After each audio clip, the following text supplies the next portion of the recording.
नहमदुहु व नुसल्ली अला रसूलिहिल करीम।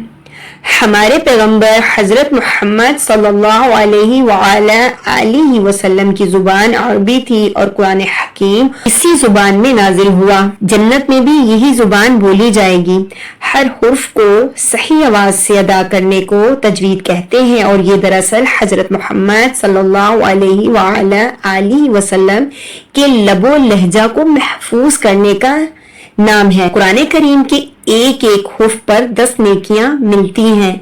शर्त यह है कि कुरान पाक को समझकर और तजवीद से पढ़ा जाए। अस्सलामु अलैकुम व रहमतुल्लाहि व बरकातुहू। आज की क्लास में हमारा टॉपिक है डिफिकल्ट स्टॉप। जहां पर आप वक्फ करते हुए सोचते हैं कि यहां पर हुर्फ को साकिन किया जाए या फिर इसकी हरकत को पढ़ा जाए, तो इसीलिए ये स्टॉप जो है आपके लिए डिफिकल्ट हो जाता है। तो वक्त जाया किए बिना चलते हैं क्लास की तरफ। आऊज़ु बिल्लाहि मिनश शैतानिर रजीम, बिस्मिल्लाहिर रहमानिर रहीम। सूरह हूद की आयत नंबर 27। अराज़िलुना बादी।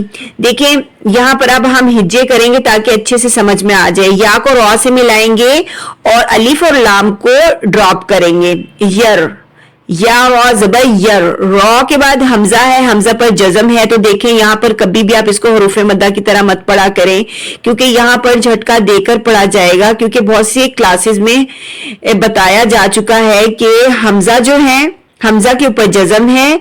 जब आपको जज़म नजर आए तो आपको झटका देना है, चाहे वो आइन वाला हमजा हो जो आइन की तरह दिखता है, या फिर अलिफ के ऊपर जब कोई हरकत लग जाए तो वो भी हमजा ही बन जाता है। तो यहाँ पर आपको जज़म नजर आ रही है तो आपको झटका देना है। ठीक है, तो कैसे पढ़ेंगे? अराज़िलुना बादिया। और फिर यहाँ पर जब आप स्टॉप करेंगे, वैसे तो देखिए या के नीचे जेर है, तो आप जी वक्फ किए बिना तो जी पढ़ेंगे, लेकिन यहाँ पर वक्फ भी जायज है। यहाँ पर जीम है तो यहाँ पर आपको क्या करना है कि आपको वक्फ करना है। वक्फ जायज है। यहाँ पर पढ़ने से बेहतर है कि आप यहाँ पर वक्फ करें। ठीक है, ये वक्फ जायज है।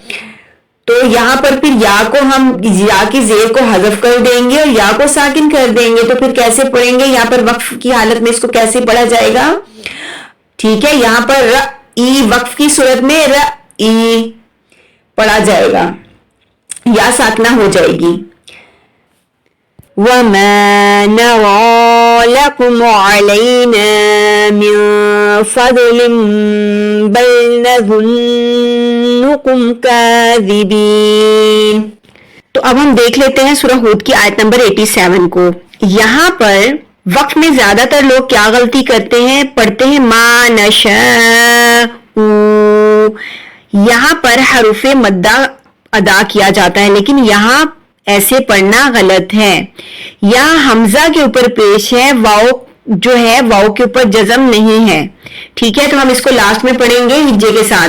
अभी हम पहले आयत को देख लेते हैं।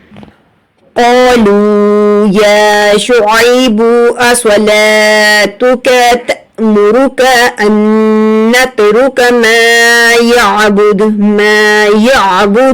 आबाउना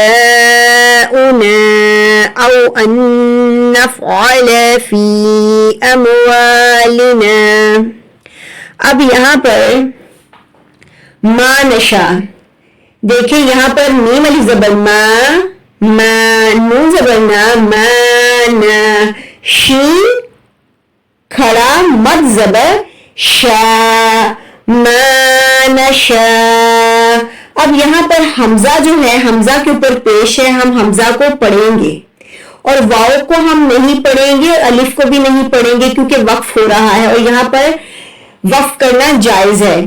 तो यहाँ पर हम हमजा जब वक्फ करेंगे तो हमजा की पेश जो है, हमजा की हरकत भी हज़फ हो जाएगी और यहाँ पर हम हमजा को साकिन की तरह अदा करेंगे। तो कैसे अदा करेंगे? मानशा, मानशा। ملتے ہیں کسی نیو ٹاپک کے ساتھ. دعا میں یاد رکھیے گا. اللہ حافظ.